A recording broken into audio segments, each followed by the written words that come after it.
सभी का यहाँ स्वागत है। आप लोग अपना कीमती वक्त निकाल कर आए, तो भव्य स्वागत किया मेरा, तो आप सबका दिल से धन्यवाद देता हूँ।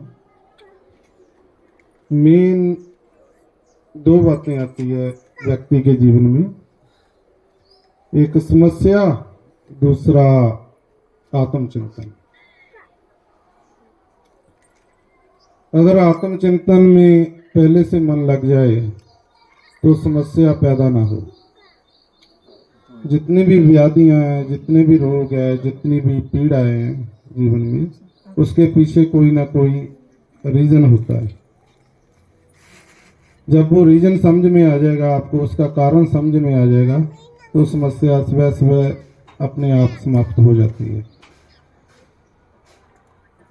सतगुरुदेव जी कहते थे कि जीवन एक लहर की तरह होता है। जैसे नदी की लहर जब तक चलती है पानी साफ रहता है, और जब वो पानी की लहर से थोड़ा पानी अलग हो जाता है, किसी पोखर में कैद हो जाता है, तो जब तक तो वो साफ रहता है तब तक उसको सभी पसंद करते हैं। लोग वहाँ पानी पीते भी हैं, उस पानी का यूज भी करते हैं, लेकिन कुछ दिन के बाद उसमें सड़न पैदा हो जाती है और तरह तरह के जीव पैदा हो जाते हैं,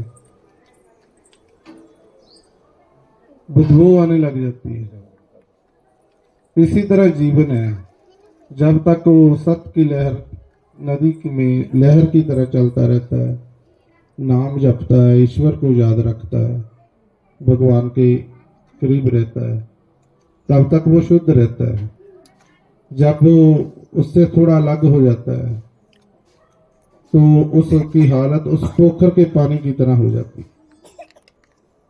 जो उसमें बदबू आने लग जाती है वो दरिद्रता है, जो उसमें जीव पैदा हो जाते हैं वो दुख है, और लोग जो उसके साथ बात करते थे वो अपना मुंह दूसरी तरफ करके निकलना शुरू कर देते हैं।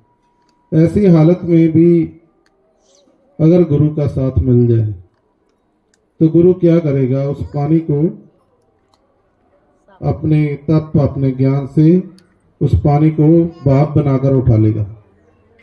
वो जो दरिद्रता है, वो जो दुख है जीवन के, वो वहीं सड़ जाएंगे।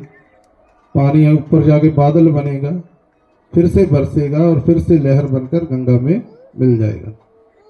यही जीवन है। और जो लोग गुरु संग से नाम की प्राप्ति कर लेते हैं, गुरु मंत्र ले लेते हैं, उनके जीवन में ऐसी स्थिति नहीं आती। इसलिए जीवन में जब भी मौका मिले, उस पल का जितना फायदा हम उठा सकते हैं उठाना चाहिए। तो आप लोगों का ये परम सौभाग्य है कि हम इस आदि गुरु शिव की शरण में हैं, और उन्हीं की कृपा से ही सभी यहाँ इकट्ठे हुए हैं। मैं ज़्यादा करके फॉरेन जो कि इंग्लैंड में रहता हूँ, समय समय पर आता हूँ इंडिया में, और जहाँ जहाँ भी मेरे आयोजन होते हैं करते हैं, लोगों को धर्म से जोड़ते हैं, और जल्दी ही हो सकता है मैं इंडिया में सेटल हो जाऊँ। तो आप लोगों को भी मैं यही कहता हूँ, यही संदेश देता हूँ कि जीवन में सत्य का साथ कीजिए, अपने धर्म को की पालना कीजिए। और धर्म एक संगठन होता है जो एक दूसरे से जोड़े रखता है, बशर्ते कि उसमें नफरत ना हो। इसलिए हम उस ईश्वर की सहायता से, जो भी हो ईश्वर का आदेश हो, उसी का अनुसरण करते हैं। जब मैं आ रहा था तो राहुल बता रहा था कोई, भाई हमने छोटा सा फंक्शन रखा है, मगर जो प्रभु इच्छा वो ही होगा। तो आज आप लोग जहाँ इकट्ठे हुए हैं तो इसके लिए आप लोगों के भी जीवन में तरह तरह की समस्याएं होगी, कुछ मन अशांत भी होगा कईयों का। तो उसके पीछे अपना सब कुछ देखते हैं लेकिन अपना अपने जीवन को नहीं देखते। कभी ये नहीं सोचते कि हमारे जीवन में ये समस्या आई और आई कैसे आई। तो ज्यादा करके लोग झाड़ फूक के पीछे पड़ जाते हैं, जहाँ फिर डॉक्टरों के चक्कर में। ठीक है, इलाज बना है, इलाज कराना चाहिए, इसको मैं विरोधी नहीं हूँ, लेकिन कभी अपने जीवन का चिंतन भी किया करिए। और जैसे हम अपने जीवन का चिंतन करेंगे, सोचेंगे, समझेंगे उसको, तो गलती समझ आ जाती है। तो जब कोई चीज समझ में आ जाती है तो उसको हटाया जा सकता है। इसलिए आज मैं आप लोगों को नाम से जोड़ूंगा ताकि वो ईश्वर की कृपा आप लोगों पर बनी रहे। और इसके अलावा जो भी आपकी समस्या है उसके मुताबिक उसका सलूशन भी करूंगा। तो सभी मेरे साथ बोलेंगे, पूज्य सतगुरुदेव महाराज की जय, शिव भोलेनाथ की जय, गणपति महाराज की जय।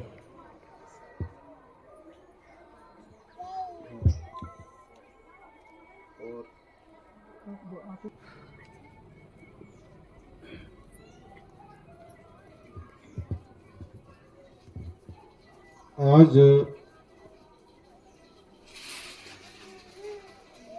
जीवन में देखो कोई ना कोई कमी रहती है। जैसे धन है तो सुख नहीं। कईयों के जीवन में धन होता है, औलाद नहीं होती। कईयों की औलाद होती है, वो नेक नहीं होती। अगर सभी बातें एक जगह पर मिल जाए तो उसे स्वर्ग बोलते हैं। स्वर्ग कोई ऊपर जाके नहीं मिलता है, जहां इसी जीवन में स्वर्ग की स्थिति होती है। ऊपर तो सिर्फ एक कल्पना है जिसको हम लेकर चले हुए हैं, बस स्वर्ग होगा, मरने के बाद स्वर्ग में जाएंगे। अगर जहां जीवन नरक जैसा भोगेंगे तो ऊपर स्वर्ग क्या, उसका क्या करेंगे। आत्म सिर्फ शांति मांगता है। आत्म जब आत्मा निकलती है, प्रभु के चरणों में जाती है, तो उसको शांति चाहिए। क्योंकि जीवन में 70-80 साल उसने संघर्ष किया होता है। तो इसी जीवन में पूर्णता होनी बहुत जरूरी है। तो मैं रात ध्यान में था तो मेरे को गुरुजी का आदेश हुआ कि सभी के जीवन में कोई ना कोई कमी है। कोई भय में जी रहा है, कोई किसी कारण में, किसी समस्या में जी रहा है। उनका जीवन निर्विघ्न होना चाहिए। और अगर जो किस्मत में नहीं है, नई चीज लिखी ईश्वर ने, उसका भी लेखन होना चाहिए। इसलिए आज मैं नाम दीक्षा के साथ आपको राजयोग की दीक्षा दूंगा, ताकि जीवन में कभी कोई कमी रहे ना। राजयोग का अर्थ है कि जो हमारी किस्मत में नहीं है वो भी हमें मिल जाए, ताकि हम आगे जाके राजा की तरह जी सके, अपने मन के राजा बने। राजा का मतलब ये नहीं है कि 10-20 नौकर हों और ठाठ की तरह हम, हाँ, राजा का अर्थ ये है कि आप अपने मन के राजा हो और आपके जीवन में जो भी कमी है वो पूरी हो, जो भी इच्छा हो वो पूरी होनी चाहिए। जो गुरु मंत्र करते हैं, गुरु मंत्र से क्या होता है, गुरु मंत्र के साथ जो जिस परंपरा से मैं गुरु मंत्र देता हूँ, जो राजा जनक की परंपरा है, जो अष्टावक्र से चली आ रही है,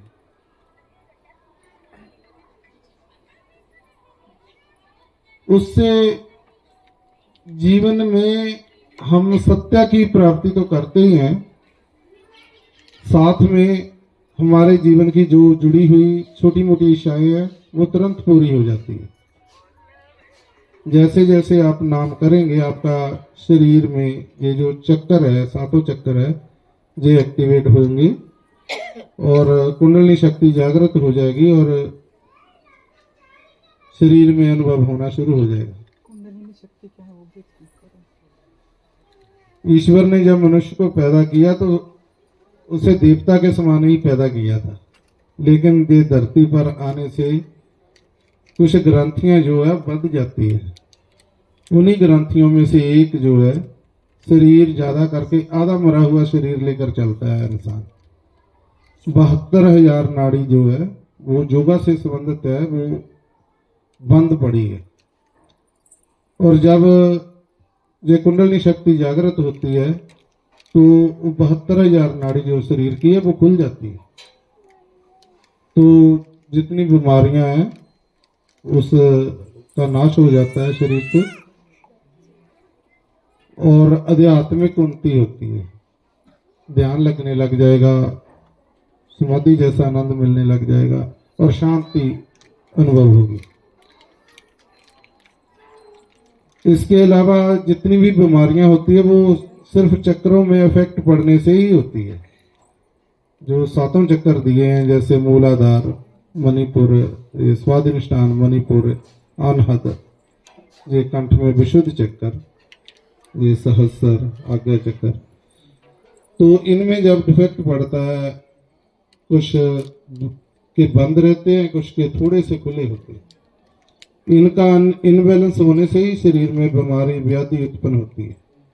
तो जब हम नाम करते हैं, नाम द्वारा वो ऊर्जा जब हमारे शरीर को जागृत करती है तो ये भी खुल जाते हैं। तो उसकी वजह से हमारे जीवन में आने वाली छोटी मोटी समस्याओं का नाश हो जाता है।